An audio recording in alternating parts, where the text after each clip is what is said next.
اشترك في قناة نبض ديزاد وفعل زر الجرس ليصلك كل جديد. السلام عليكم وأسعد الله مساءكم. عرفت ولاية سوق هراس اليوم الأحد كارثة كبيرة رعبت المواطنين وتدخلت على إثرها الحماية المدنية. وقبل الخوض في تفاصيل يرجى متابعة الفيديو للأخير والاشتراك في القناة ليصلكم كل جديد.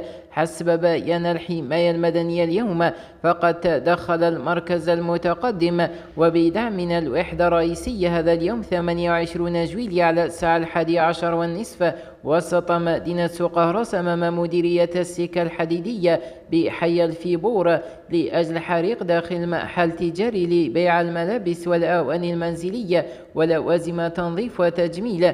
وحسب ذات البيان فإن العملية ما زالت متواصلة بحضور والي الولاية والسلطات المحلية.